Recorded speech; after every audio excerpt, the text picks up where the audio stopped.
All right, friends, welcome. We're going to go ahead and get started. So grab yourself some coffee and a brownie, some good snacks over there. If you're healthy, getting ready for summer, there's some apples. Marie likes to give us options. Thank you, Marie. I saw everyone was busy networking. That's fantastic. And we have some special visitors here tonight that we're happy to have. Mr. Beaver is here from Pocopson, and Mr. Hoffman is here from Patton, and Director of Curriculum and Instruction. I don't know how to introduce you anymore. You have way too long of a title. And Dr. Samville will also be joining us in a little bit. So we're happy to have you guys here as well. We have lots of great speakers here for you tonight. We have Lauren Lind, who is a speech teacher that splits her time between Hillendale and Patton. We have Rose Pecora, who is another speech teacher who is at Unionville and also at Hillendale. And then we have Kristen Engel, who is a supervisor from Ostels, who will talk to us about OT and PT today. And also we have Kathy Goodman. I forgot your name for a second there, Kathy. That was a long list of people. Kathy Goodman, who's out at Hillendale as an OT. We also have Doug, who we slid off to the side because we have so many speakers, so he'll pop up. Doug Henderson, a guidance counselor from Pocopson Elementary. And then last but not least in the back hiding, oh, we still have another one. There's so many speakers tonight.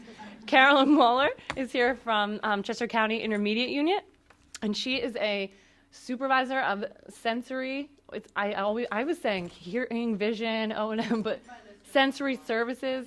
You have something really fancy in your voicemail that sounds nice. And then Marie Rickersham is also here, who supervises transportation as well as food services. So she's going to talk to us about transportation as a related service as well. So lots of related services. These aren't even all of them, but this is how long I can keep you at night, right? Only till 7:30. So hopefully these people can give you a little bit of information tonight when we get going. Also just wanted to thank all of the parents who took the time to come out tonight. This is our last formal U-PRISE meeting. Next month on May 24th is our Community Resources Fair, so it will not be formal like this. We'll have tables set up and you can bop around and visit presenters and talk to different vendors and community groups. There were flyers at the door for all the different vendors that are coming, and a big thank you to everyone on the advisory committee who has helped us prepare for the Community Resources Fair. So again, thank you for everyone for coming out tonight. Just one other reminder, the last advisory committee meeting is May 11th at 9:30 a.m. here in district office. So if you would like to have any say in next year's speakers, anyone's still welcome to join the advisory committee at any time, even if this would be your first time. We're going to be prepping for the Community Resources Fair and then planning for speakers for next year, which the team has already been working on, but just finalizing some of that. We have a lot of ideas and we only have like 10 months, so we're going to have to pick some. All right, our website is always still up and running. You can check out the community resources that are posted. I think our website is on every piece of paraphernalia you could have gotten on the door on your way in, our pens and our Post-its and all of that. But just go to ucfsd.org/uprise. And on here are community resources that we're trying to keep updated for you. Hopefully it loads. There we go. This month is Autism Awareness Month, so that's been a big thing. So there's a presentation on here from Jaden's Voice group and some autism myths and misconceptions, the Community Resources Fair. We've actually linked all of the people who will be coming. So if you want to learn anything about them ahead of time, they're all there. And then all of our school parent liaisons are listed. I think, Toshi, you might be the only one that's here tonight. Toshi is our school parent liaison for Patton. So if you're from Patton, and I know we always have a big Patton family here, so feel free to chat. And so then we keep things posted here constantly that parents send to us or community members send to us. So if you're looking for any summer camps or just other resources that are around, and a lot of them will be at the Community Resources Fair. They're all on here. And we also continue to post, something happened. We also continue to post all of these presentations. So if you had a friend who, Ryan, I'm having technical difficulties. At 7, it's going to shut off on you is what it's telling you. Uh-oh. I might have to fix that. Everything's also posted under speaker series.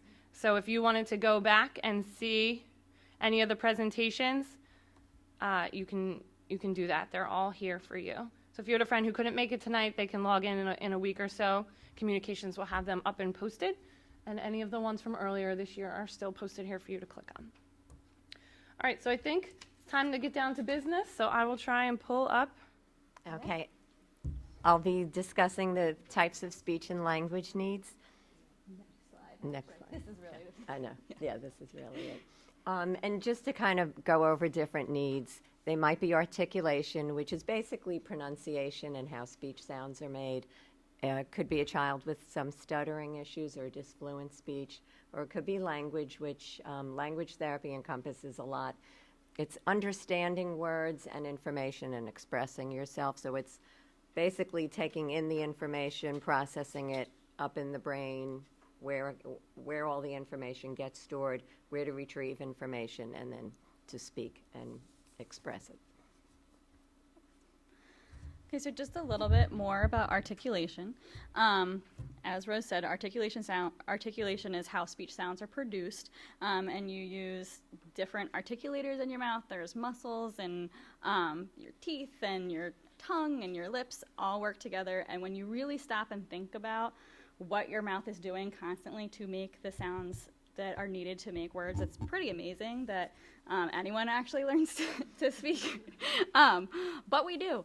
And so articulation therapy encompasses teaching children how to make those sounds correctly.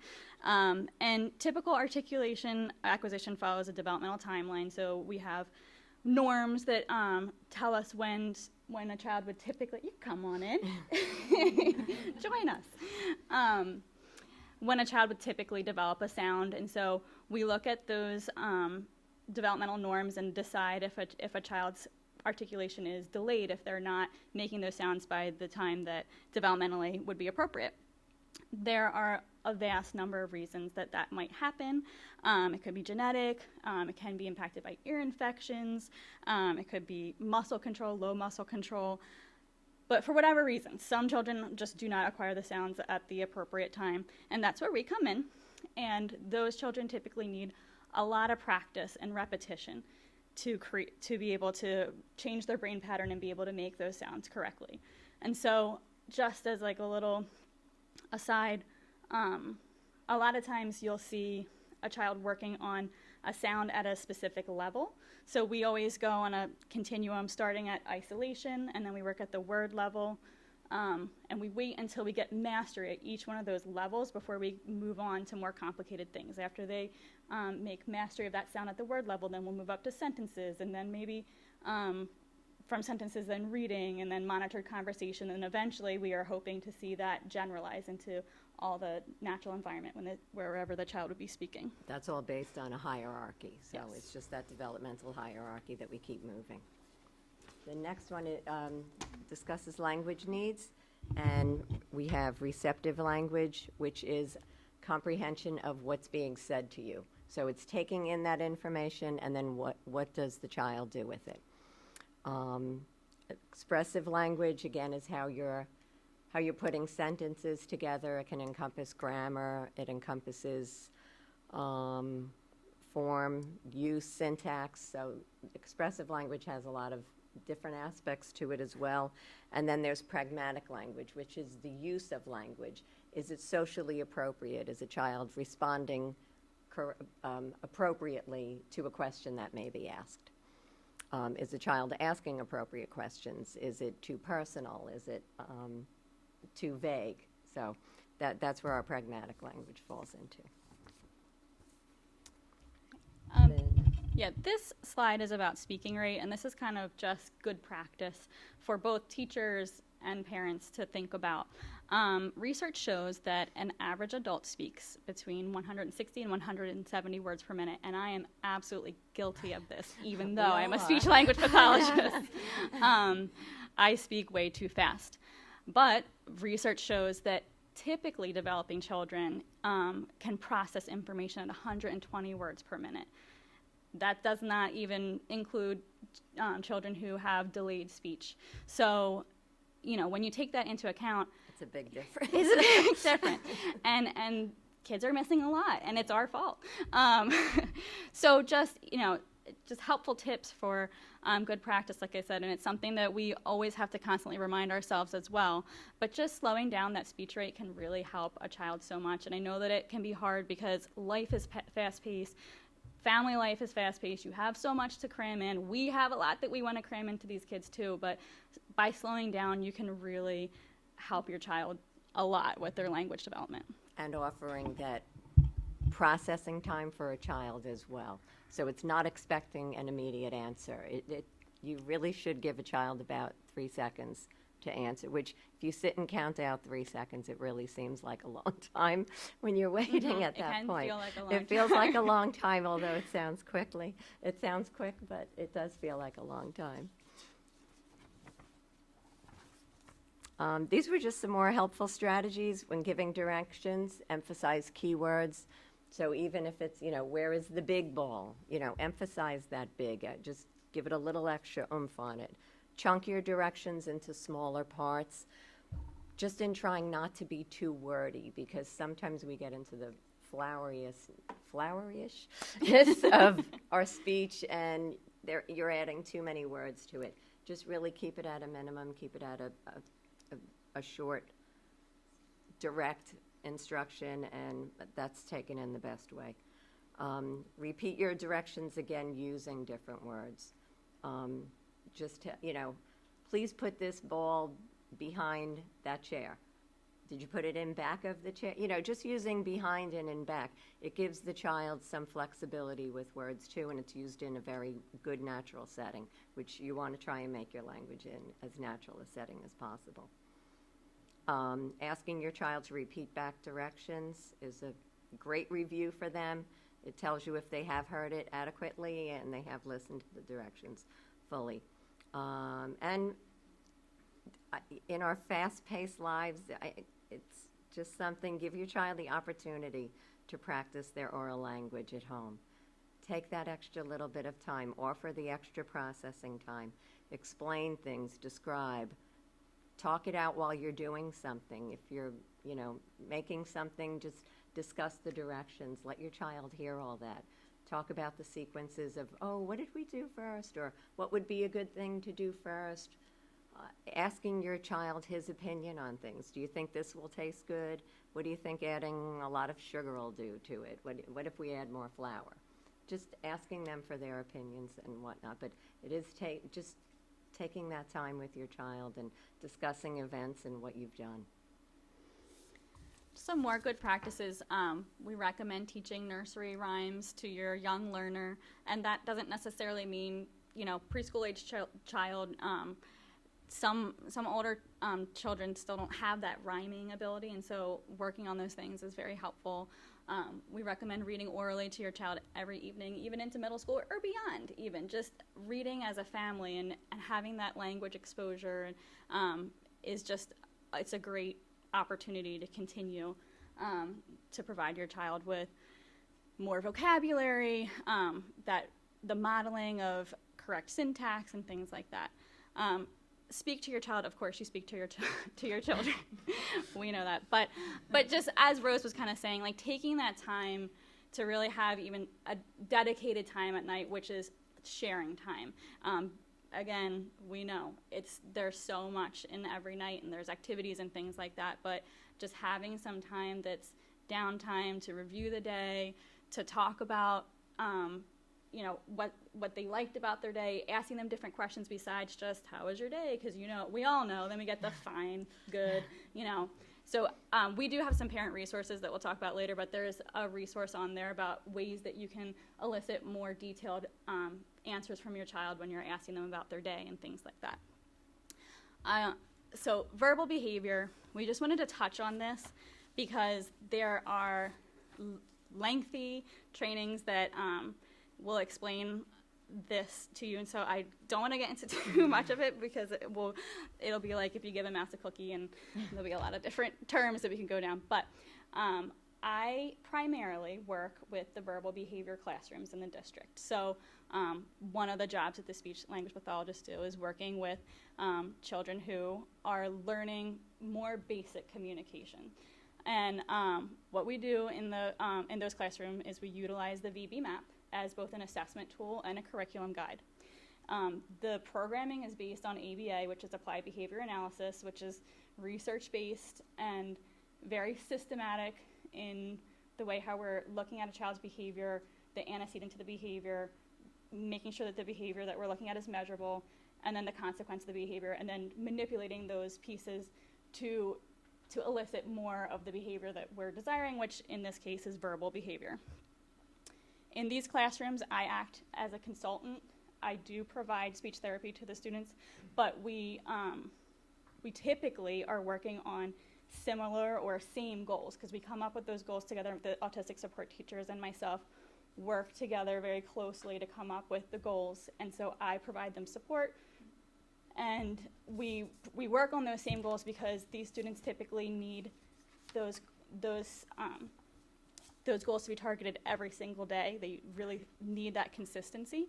So that is something, if you have more questions about verbal behavior, I'm your girl, come talk to me. And unfortunately, I have to leave early tonight, but my email will be shared via the website, so if you have any questions, please reach out to me. And I did also print out portions of the Pennsylvania Verbal Behavior Project Parent Handbook. I took out pages that I felt like were extraneous, because I know you guys get plenty of things and paperwork that you need to read, so I tried to just keep the most important stuff, but there's a glossary in here of terms that you'll hear at IEP meetings that can sometimes just feel really overwhelming, and I think it's helpful just to have a little guide to that. So. And then the referral process, in case either you as a parent have a question or if a teacher has a question on a child, typically they come to us. It's teacher initiated or parent initiated. They come to us, give us the child's name, and we will send home a paper with your consent that it's okay for us to screen your child. The screening process takes about anywhere between 15 minutes to a half hour or whatnot. It's not a long pull out or anything. We give them some screening tests. We get some nice, good chunk of spontaneous language, so we'll ask them about any pets they may have, what hobbies they have, good open-ended questions, so we get some verbal discourse back and forth. During that time, if needed, and we feel that there's further testing, you will get a written paper home that says, yes, we will be doing further testing, or no, at this time we feel your child's developmentally appropriate, or we might want to see your child in 3 to 6 months. As Lauren had mentioned before, there are some time frames on when we expect things in, and some things are later developing. So those later developing sounds, we'll recheck them in 3 to 6 months. If indeed your child does require an evaluation, again, permission will be sent home to you, and we need to have your written consent on that.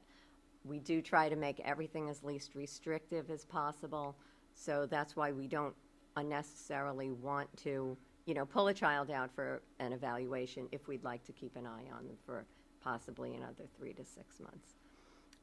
And then after the evaluation process is done, you get a written report on that, on what findings we found. We'll have a meeting, and if indeed an IEP is needed, then we'll develop an IEP together, and you're part of that team as well. And it's your right to accept or decline the services at that time, and if speech therapy is warranted, it will be offered in the IEP. That's pretty much it. Like I said, there are resources We have back on that table. resources up here, yeah, but there's a packet Yeah. with more Different packets. resources on it.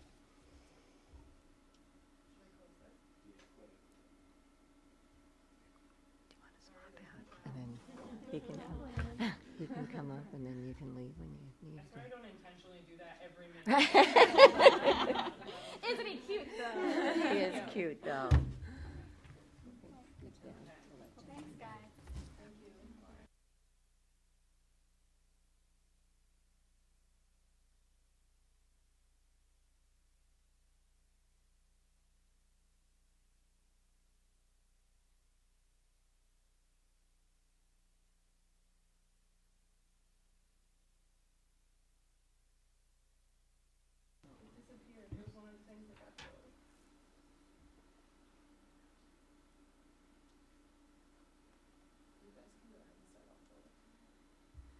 Okay. Well, again, my name's Kathy Goodman. I'm an occupational therapist, and I work at Hillendale Elementary. And I'm Kristen Engel. I'm a physical therapist, but I supervise the OTs and PTs that work here in Unionville. We have two great PTs, Sharon and Rita. Okay. So we can go. Yeah. That's one of my students' creations. I just put this slide in just to remind us how important play is for our children in their development. And I also stuck in weight bearing from an OT perspective, especially for our younger children, and how important that is for their fine motor skills and their development. So any play, tummy time, great. This is the referral process. It's similar to what Rose just spoke about, so I won't go into all the details. I did want to add that we can be part of the IST team, so we can provide some short services through that team and see if that's helpful. And but we can also do screenings and evaluations as well as the speech therapist did. So when we do a school-based evaluation, we're not exploring what deficits the child has. We're a related service in the district, so we look to see how OT and PT might be helpful to the child's goals and their work, which is being at school, being a student, and being successful in accessing their environment. So if they're having issues, negotiating, tripping and falling, handwriting, visual perceptual, that's where we would come in and do the evaluation. I put this one in if the last slide, sorry, is just if someone's not familiar about occupational therapy, sometimes people think we find people jobs. We don't. We might help them in their job. So we think of occupation as your life roles. So little baby can have an occupation as well as the elderly. We use purposeful activity as our therapy. We adapt the environment and tasks to suit the child. We use the just right challenge, which means you're just meeting where that student is in their functioning, and you're just bringing them a step farther so they're not completely frustrated, but they're stretching their skills a little bit, and that's where they can really develop and learn.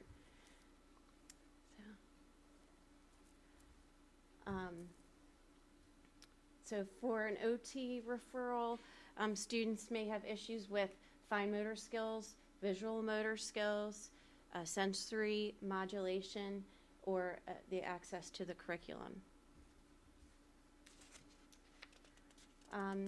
Just to note, at home, when your child is doing any tasks or any homework at a desk or a table, check the child's desk and chair height. Their hips should be at 90 degrees, their knees should be at 90 degrees, and their ankles should also be at 90 degrees, so their feet are on a surface, either the floor or a stool. So you can see this child's hips, knees, and feet are all supported that way. The desk is actually a little high for her, but otherwise that's a good fit. In occupational therapy, teachers and parents also often have concerns about handwriting, and I just wanted to show some of the grasps that are really functional, that we might not think that they are. So if you look at the top three and that lateral quadruped grasp, all of those grasps, they don't have any significant difference in handwriting legibility or speed. And if you look around the room at all the grasps that we're all using, they're probably pretty variable. So all of those are fine. I tend to use the lateral tripod grasp myself. This one, the adapted grasp, was not part of that study, but it's kind of an unusual way to hold your pencil. You stick it between your index and your middle finger, and that actually provides a little more stability if someone's having difficulty with their grasp. These grasps are not ideal. They can lead to joint stress, hand fatigue. They don't allow for movement in your hand, so you're having to use your whole arm and your elbow, and they might decrease writing speed. So these would be ones that we'd want to address.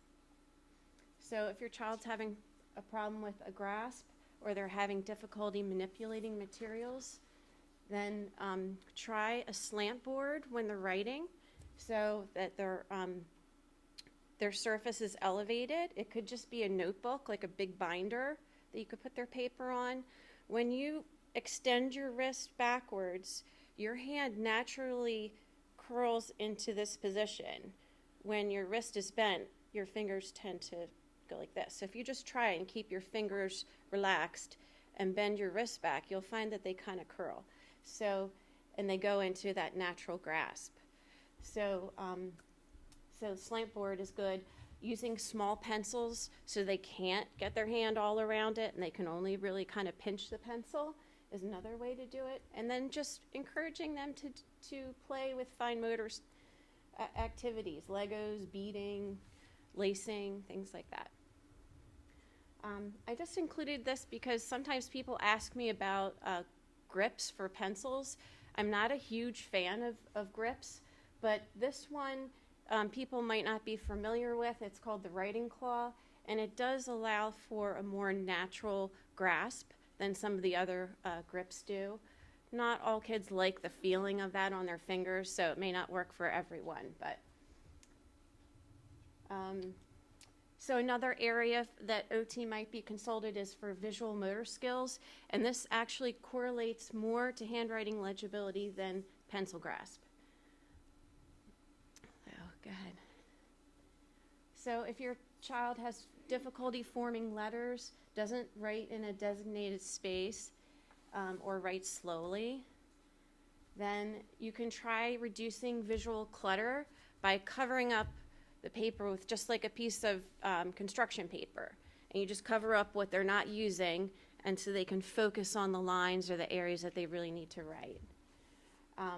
You can use lined paper with a solid or dotted dividing line. And if they have worksheets that there's just a blank space, you can just add your own lines. Just having another, a line to write on is helpful. So, go ahead. This is an example of a student who was writing on regular notebook paper that didn't have a dividing line.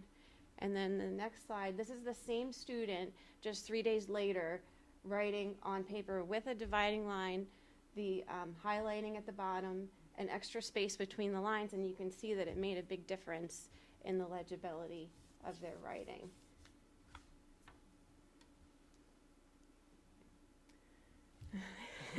Sorry. Okay, sensory, I'll try to go quick. Sensory modulation, it's a continuum. We all have sensory preferences. So, some people like spicy food, some people don't like spicy food. Some people don't mind wool socks and sweaters, some people can't stand that. So, we all have a continuum of preferences, and as adults, we engineer our world to function with those preferences. Okay, go ahead. This slide, I won't go into all the details, but on the left side of it, you see our basic senses. So like vestibular sense, proprioceptive sense, tactile sense. And the next column, you have functions that are taking in those senses and then using them. So we have balance, we have muscle tone. And in the next column, we're integrating that information, and now we have body perception. We know where our body is in space. We can coordinate the both sides of our body and our hands to use them. We can motor plan. I tried to learn tap dancing a couple years ago, and I had a good lesson in motor planning. It was tough. Okay, and then we have our end products. So the ability to concentrate, because now I don't have to pay attention to where my body is, the fact that I have, clothes rubbing on me, and the sound from the fan, I can concentrate. I have the ability to organize. So it's just kind of that progression of taking in that sensory information and using it and then functioning. So some Sometimes if a child's having difficulties with sensory modulation, they might be moving around a lot when they're supposed to be seated. They might be touching things or people. They might not be engaged in instruction. They might have a hard time getting going, where they seem to be kind of within themselves. So you can try some activity bursts. There was a study in February 2016 that found that students required less redirection when 10 minutes of movement were provided twice a day. And a lot of teachers now in our classrooms will do this, and they'll get the kids up and they'll maybe they'll dance to some music, or they'll run outside and come back. But short bursts of activity, and you can do this at home, like during homework time. Set a timer for 10 to 15 minutes, and your student works for that time. And then they get up and move around. They go outside for a couple minutes, or just even jump around, do some jumping jacks, then back to work. Okay, this is just a little break. We won't sketch, but if everyone can think of just a favorite memory from their childhood, just take a minute. And do I have any volunteers that'd be willing to share, just really quick, what a memory might be from childhood? Something really fun, exciting? Go ahead. Sing-alongs with my grandparents and aunts and uncles down the shore house, my grandfather's house. Oh, 40 great. years ago. Oh, great. Okay, and you had something? I lived at different points in my life in Berlin, Germany, and I remember really clearly right after the wall came down, going with friends on my bike across the border. Oh, wow. Going with the movement. Yeah. Okay, anyone else? Okay. I just brought that up because you can see that both of those experiences are very sensory rich. You have, the beach, and you have the music that you talked about, and you have, riding your bike and the movement and seeing the wall come down and being outside. So having kids, remember and develop sensory information is really important. So, okay. The role of PT in the schools is to access and improve gross motor function, including balance, strength, coordination, motor planning skills, in order for a student to access the curriculum. So those are the kind of things a physical therapist would look at for a child. Some of the school activities that a PT would address in an elementary, middle, or high school are navigation of the school indoors and out. So how does the child go up and down the stairs? How do they access crowded hallways? How do they do transitioning from tile to carpet, mulch on the playground, curbs, that kind of stuff? Kind of going off what Kathy said before about posture, that's a big thing for PT. How are they sitting up in their chair? Do they have good core strength, good muscle strength to sit in their chair? How are they participating in gym class or at recess? Again, play is how a child learns. Their work at school is the schoolwork, obviously, but also to play and move around. And my other plug off of what Kathy said about movement is there have been studies that show kids sit in school and they're sitting and they're learning, and their brain can only feel so much information. And after that, they're kind of shut out. Well, how do we get that information stored? You get up and you move. You go outside, you go for a walk, you go to recess, you go to gym class, you get a drink of water. That information becomes stored in your brain, and then you have more room now to learn more information. So my plug to principals, don't take away recess. Keep gym in schools, keep the music programs, everything we can, because that is such good experiences for children, not only to learn, but to get up. And those are natural sensory breaks. Probably a lot of us now are getting a little antsy. I see a lot of moving in our chairs. We've been sitting for a while. It's good to get up and move, good to get up and stretch. Cafeteria navigation, that's something else. So not only walking in the cafeteria, but how do you carry your tray? Are you able to access, grab things, balance, go sit down without tripping and falling when everything else is going on around you? Interacting with peers. Some children, especially on the spectrum, have a hard time interacting with their peers. They're afraid of ball games because they don't want to get hit in the face because they had a bad experience. So just kind of breaking down those skills with children and working through that is something PT addresses. Making a child independent as they can be, rather than reliant on somebody. So, for instance, children that have wheelchairs, whether they're power wheelchairs or manual wheelchairs, we try to, work with them to, navigate through tight spaces, or how to gauge, how much speed to go and not go, and when they're going up ramps, things like that. Those are kind of different things we look at. If there's an emergency evacuation, that's always scary for someone who, might be more disabled and might not have the ability to walk as quickly as we do. So that's something that PT would address, whether it's meeting at a safe space or how we get someone down the stairs who's in a wheelchair because the elevators aren't working, that kind of things. And as they get to middle school and high school, looking for what job skills they might have and how PT can help with that, whether it's your body mechanics, whether it's motor planning. That's another big thing. Again, children learn through play. So big thing we work on is balance. So, we're standing up. Can we balance on one foot? Seems real easy until I ask all of you to stand up and balance on one foot. It seems real easy, but it's not. So anything that you can, I gotta be on the microphone, right? Anything you can use to challenge the students for balance. Any life things. Walking on a curb. I know we all want to be protective of our child. We don't want them to fall down, but there's a lot of things that are just natural in their world that are good to use. Strength. Strength isn't just for a child like lifting weights. Children learn strength through crawling, through weight bearing, lying on their belly, changing positions, hanging on the monkey bar, going on the monkey bars, climbing up and down the slides, anything like that. Motor planning.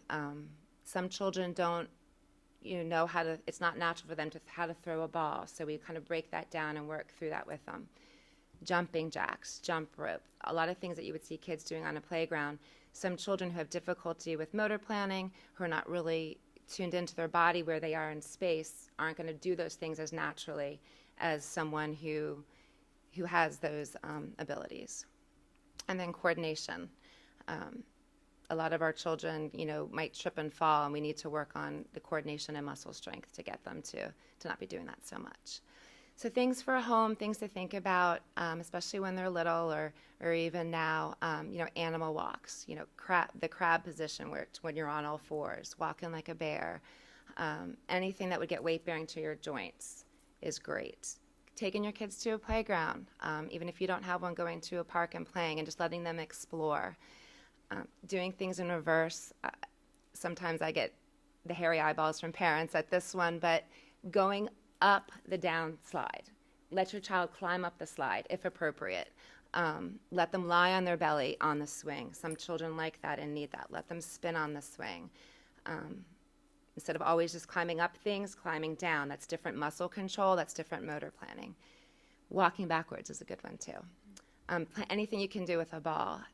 Just the other night I was doing spelling with my own child, and it was called partner spell, and that's very boring for him. So we tossed a ball back and forth while we spelled a word, just getting those different activities in. And it also helps them learn and keep that going. Having them help you carry items, helping you carry from the car into the house, the groceries, the laundry. That's all natural weight-bearing things that they can do. And just think outside the box. Anything that if you think about to when you were little, like you're talking about being down the shore with your grandparents and singing, sometimes being goofy with your children and singing along and making it different, marching up the stairs when it's time to go to bed, anything like that is good, natural to do. Yes, so play and weight bearing. Yes. Playing and weight bearing. And that's just a quote from our friend Fred Rogers about how important play is, and that really is how children learn.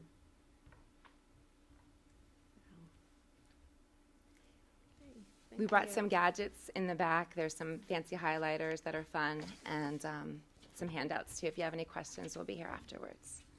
Okay, thank you.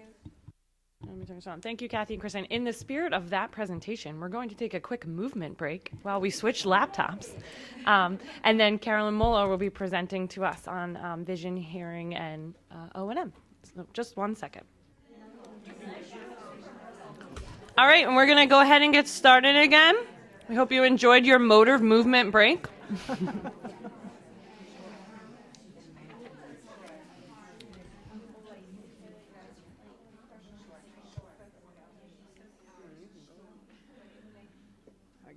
Please let a couple sit down. All right, hello again. My name is Carolyn Muller, and I am a supervisor of special ed. I work for the intermediate unit, and the intermediate unit provides services via itinerant model. In other words, we come and provide services to students with low incidence disabilities. The incidence is so low that to have staff that is qualified and skilled and knowledgeable enough and just most districts cannot support a full-time person. So therefore, the district uses the intermediate unit to support students with low incidence disabilities. So tonight we're here to talk about kids with sensory needs, and that's one of my, as we were laughing about, one of my many hats. What is a sensory impairment? And that is an impairment that affects any of the senses. It can be sight, hearing, smell, touch, taste, spatial awareness. Any of those senses is not normal anymore. We're going to talk specifically tonight, though, about hearing impairment, excuse me, and vision impairment.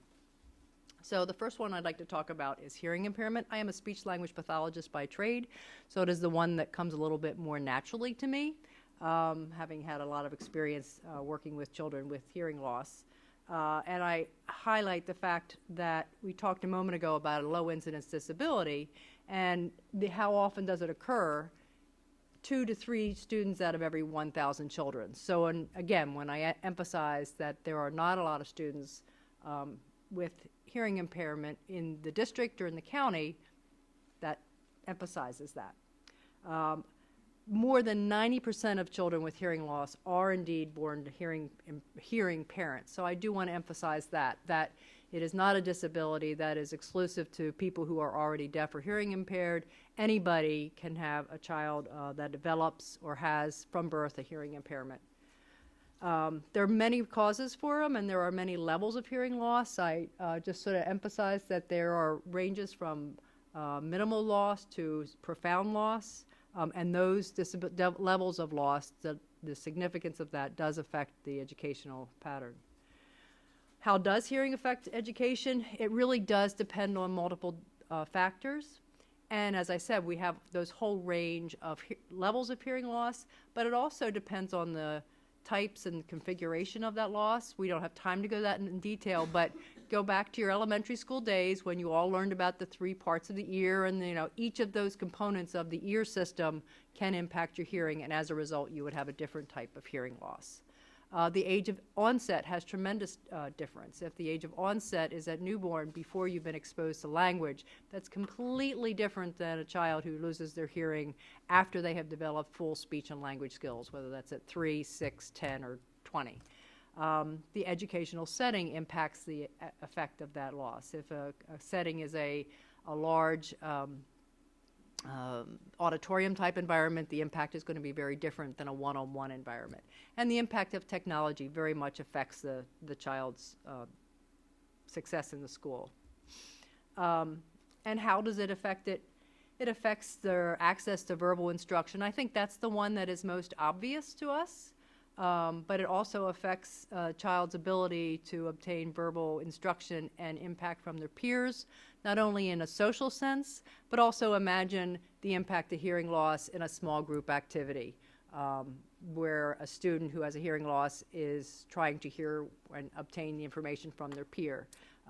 In a classroom, when the child with a hearing loss may be in the front of the class, but another child in the back of the class raises his hand and asks a question, you can imagine some significant impact on that child's skill.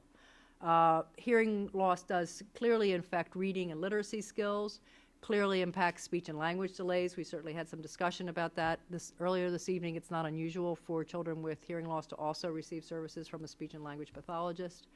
Incidental learning, and I can't emphasize incidental learning enough for kids with hearing loss. The vocabulary, the loss of vocabulary for kids with hearing loss is just huge. And it's amazing how many things you get from that incidental hearing of words. So kids with hearing loss traditionally have vocabulary that is significantly behind their peers. So we spend a lot of energy trying to get that vocabulary up and running. And as I said, the social and emotional impact of the hearing loss. How does it identified? It's identified kind of as we've already talked a lot about the process. I'm not going to go into the process. It's the same across all of special ed. Hearing impairment, deafness is a disability that is identified by the hearing support teacher. We do encourage full assessments of kids with disabilities across all areas, including that psychoeducational pattern, just to be sure that we are not missing anything. There are specific definitions of what deafness is, and that is a hearing impairment that is so severe that a child's impaired is in processing linguistic information through hearing or without amplification that adversely affects a child's educational performance. So it's pretty significantly to have that deafness. However, again, that classification does include kiddos who have a hearing impairment, and that hearing impairment, which is mirrored in the IDEA and in the Pennsylvania Code, also describes the impairment of hearing, whether it's permanent or fluctuating. So a fluctuating hearing loss may be a child who has middle ear infections. Those of you who have had young children, you know, I think it is a pretty familiar thing for parents to have had a child who had an ear infection at one point or another at 3 o'clock in the morning to wake you up. Some children definitely have issues with that fluctuating hearing loss throughout their childhood. There are also some very specific hearing loss disabilities that do cause hearing to fluctuate even without it being a middle ear problem. So it's definitely something that we need to pay attention to. How is it, what does the educational programming look like? It is all about clear and accurate identification and the assessment being comprehensive to determine where the strengths and the needs are. Programming and placement is very much considered. In Chester County, currently all of our children who are either deaf and or hearing impaired are indeed served in their home schools. I think as a county we're very proud of that. We are able to provide services to even our students who are completely deaf through the use of interpreters and support from specialized service providers. Certainly there are modifications and accommodations, and technology is pretty significant for our kids with hearing impairments. The assessment, as we've talked about before, is no different from any of our other assessments. We're going to use that educational team approach. We want input from the teachers, the speech pathologists, the parents, the psychologists, and the teacher of the deaf or hard of hearing, as well as the audiologist. We talked a little bit about the placement and how that may be. As with any disability or any impairment, the impact may be fully included in a general education program with accommodations to a 504 program, to itinerant deaf and hearing support, to full deaf education placement. We do have deaf education schools in the state, so if that were determined to be necessary, that is an option. And we also, though, look at the mode of communication. One thing that is very unique about students who are deaf and hard of hearing is that when it determined is that an IEP is appropriate, there is a communication plan that is developed that is individualized for that student.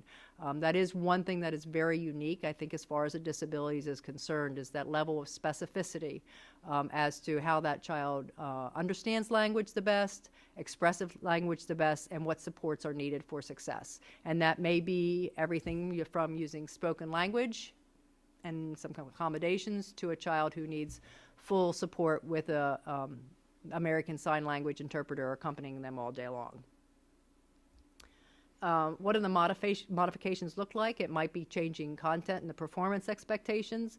It might be curriculum at a different educational level, simplifying tests, adapting, modifying expectations, modify grade scales.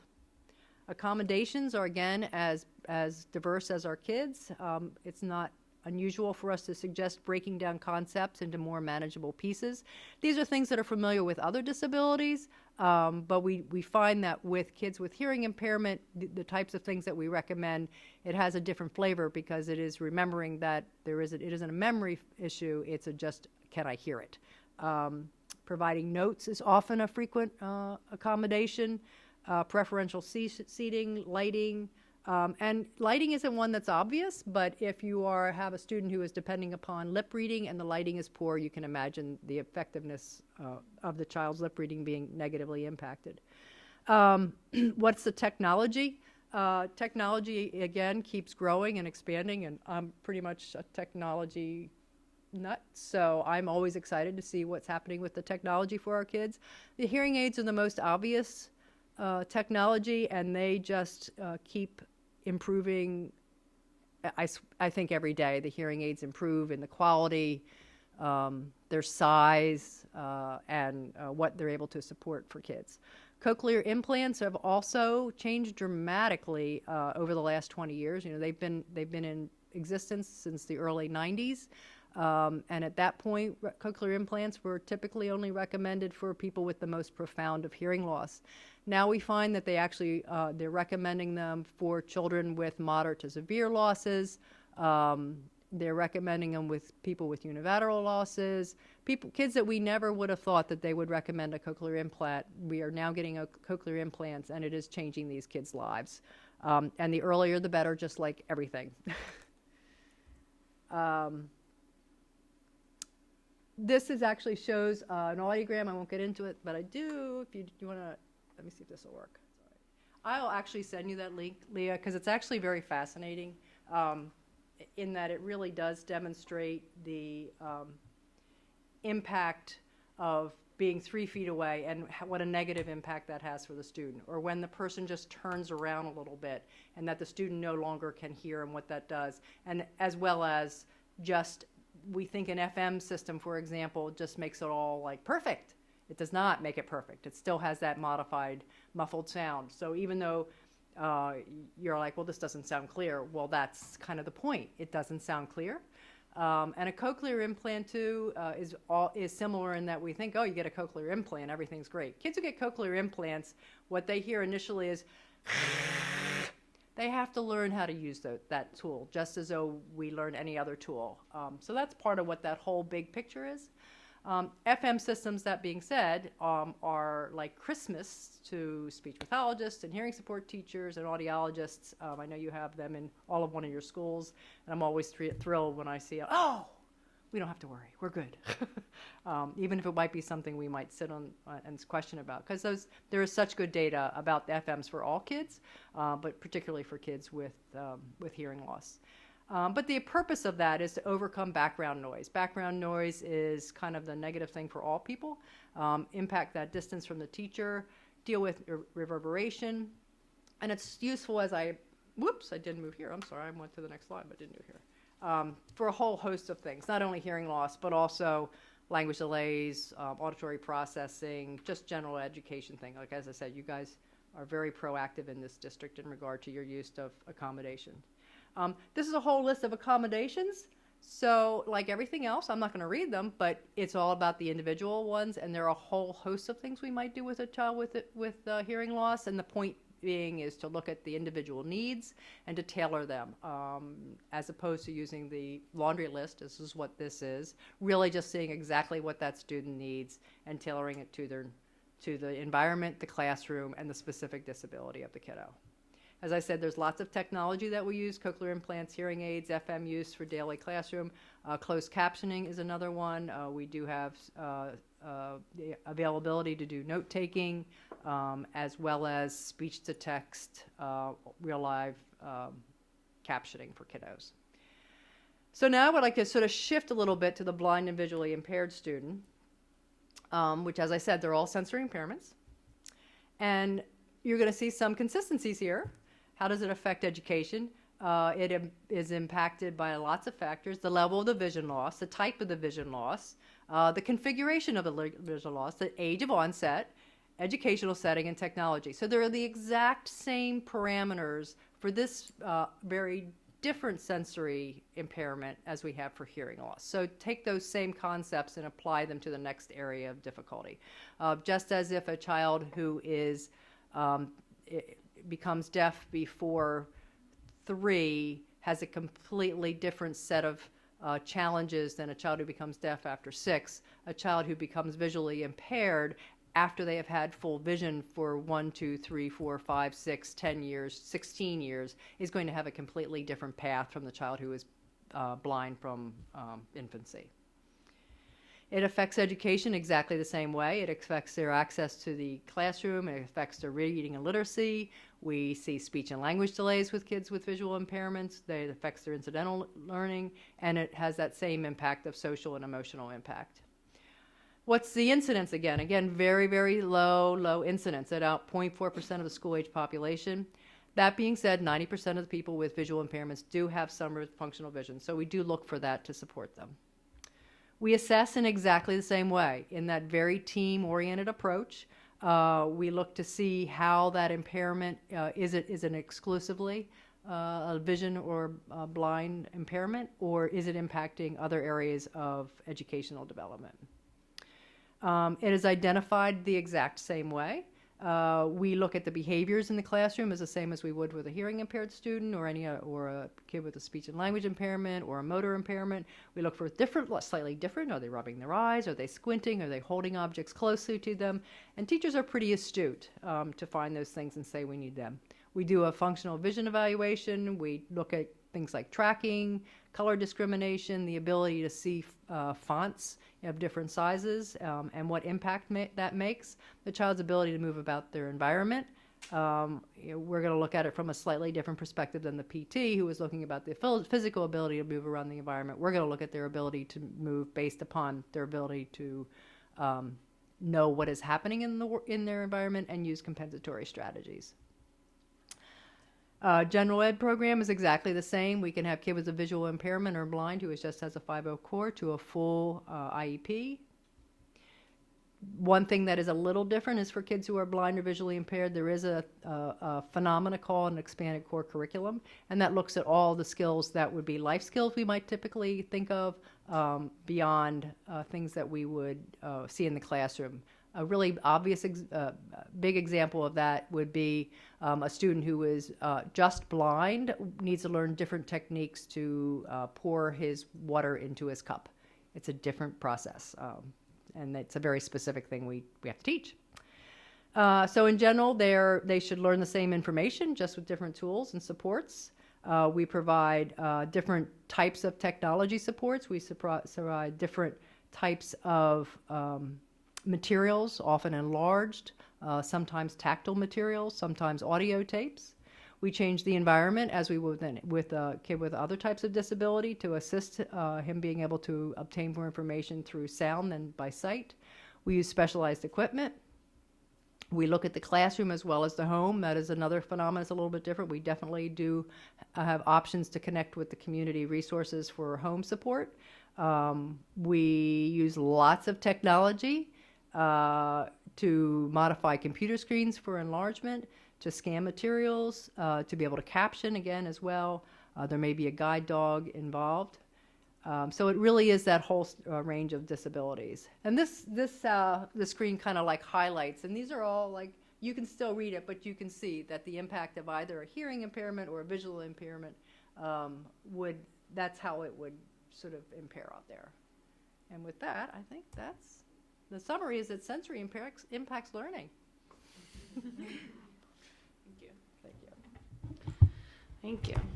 All right, so now we're going to pass it over to some other kinds of related services we have.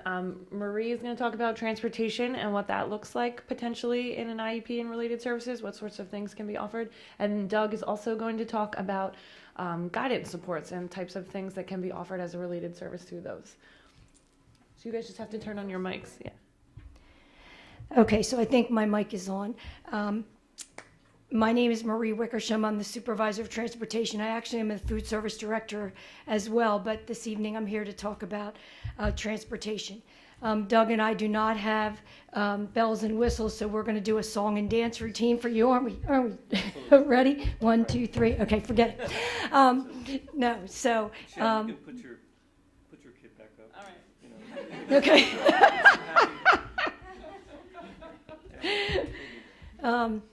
So the wheels on the bus go round and round, and there's a lot that happens before the bus actually comes to pick your child up. I'm just going to give you very short and sweet kind of key things that you need to know about transportation. One is that our transportation office is open from 6 o'clock in the morning until 6 o'clock in the evening. It's fully staffed for 12 hours a day. That means that if you need anything, 9 times out of 10, someone is there. There's a live person that can answer your question or your concern right there. We encourage you to call transportation. The number is 610-347-0804. And all of the transportation staff and numbers can be found on the district website under the transportation department. If you would like to call us anytime. We transport over 4,500 students. We go to about 45 locations.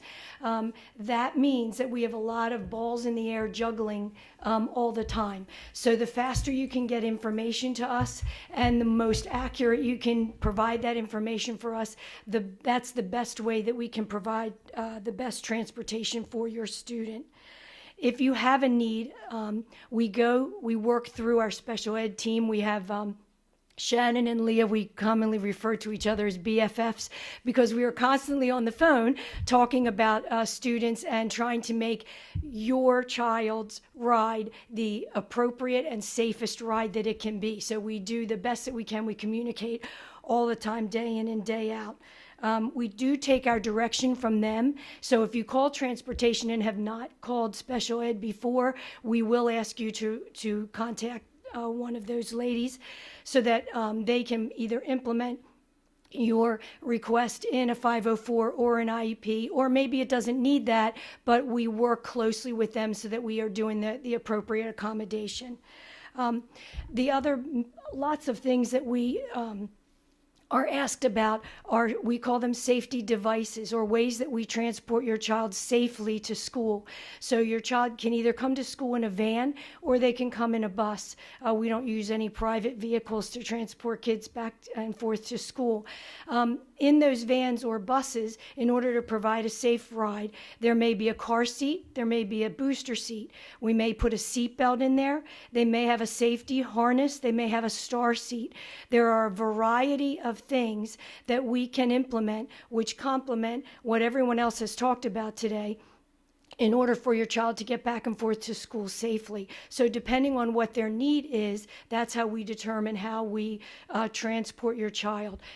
Just because the child has a special need does not necessarily mean that they're put on special transportation. Inclusion is very important in all times of the day, and so we try to do that even on the bus. So we try to give them the least restrictive ride possible, and we try to keep them with their friends. We try to give them the best ride, the shortest ride, and the safest ride that we can. So that's my little song and dance, and I'll turn it over to my partner in crime. All right. Thank you. Thanks, Marie. Good evening, everybody. I'm the last speaker, so you're almost done.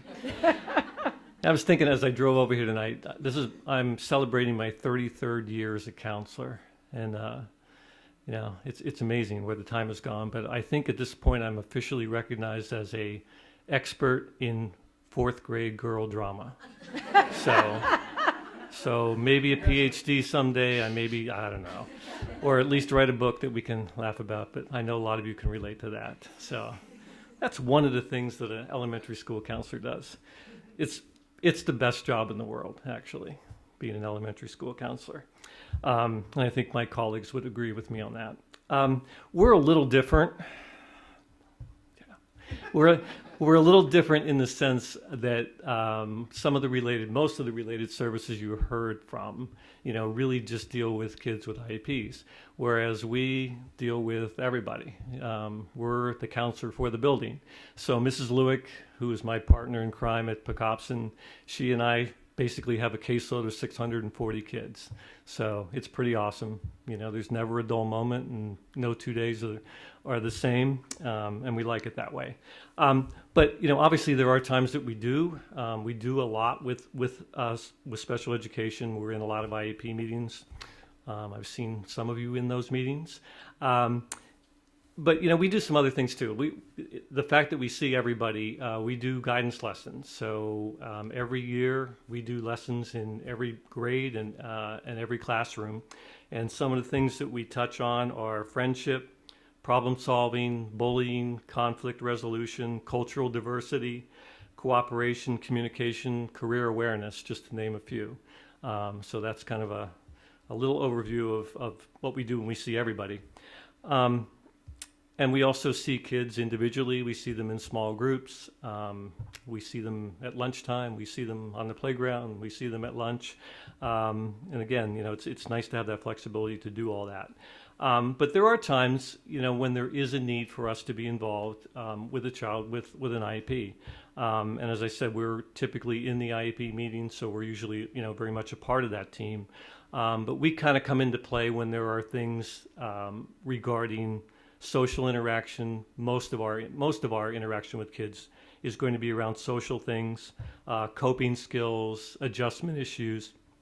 Those adjustment issues might be somebody coming from early intervention into kindergarten and bringing some goals with them. And Mrs. Lewick, we're fortunate at Pocopson because we have two counselors, but we are a pretty big building. And she takes care of kindergarten through second grade, and I work mainly with third through fifth grade. But she's typically working with those kindergartners that are coming in either from early intervention or coming in with, really any kind of issues that we might be needing to deal with. So I would say kind of some of her things that she deals with kids at that level, expected versus unexpected behaviors. I'm sure you probably have heard your son or daughter come home and use that language. It's good language. It's good because the kids really get it. They get, when you ask them, is that an expected behavior? They know what you're talking about. We also talk in terms of big problem, little problem, and then the reaction to that. And sometimes, some kids get it. Some kids need a little bit more time getting that. So we do a lot with that with the earlier grades. Boundary issues, personal space, those kinds of things. Definitely those are the areas that we typically work with the younger kids. As they get a little bit older,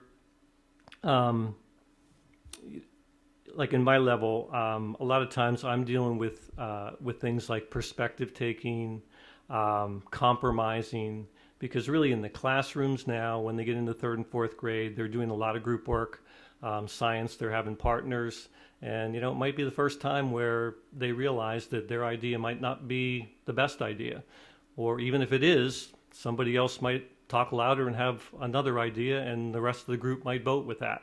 And some kids don't do well with that. So sometimes we need to kind of help them learn that the joy of compromising, I guess is the way to put it.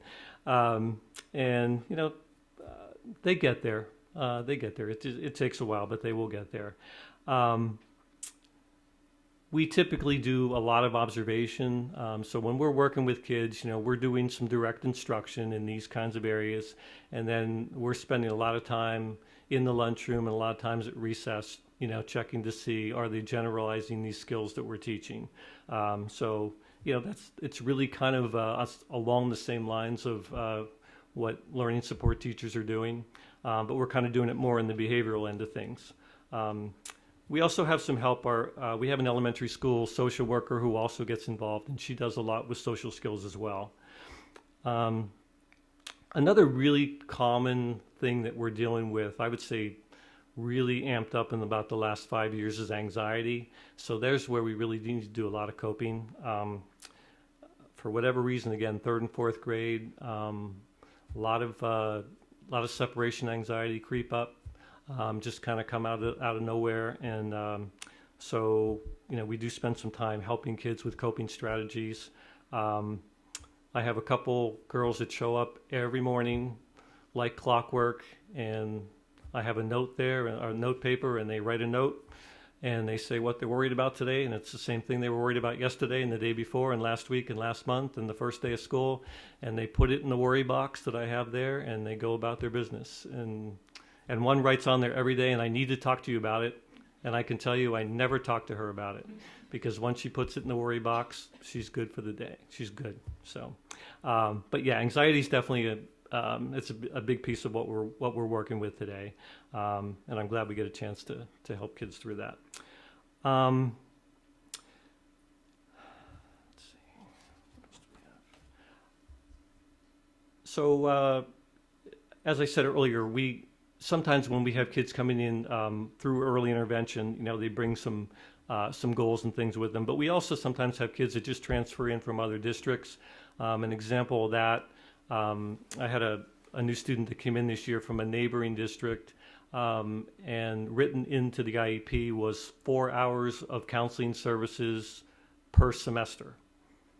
And I had no idea what that was for because there was nothing else specified about that. So, but once I got to know this student, I kind of realized that, 4 hours, 8 hours, 12 hours, maybe more. He brought some things with him, and and that's good. I mean, obviously, there were some things that we needed to work on. There were some kind of, complications with ADD diagnosis and some behaviors that went along with that. So, obviously we honor that.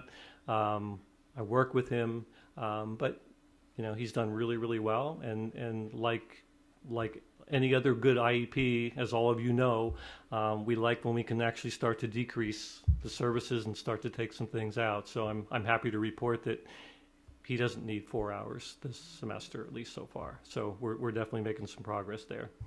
And just I kind of speak from the elementary perspective because that's where I am. But I also know that just in talking with middle school, I know that they typically those counselors don't get written into a lot of IEPs.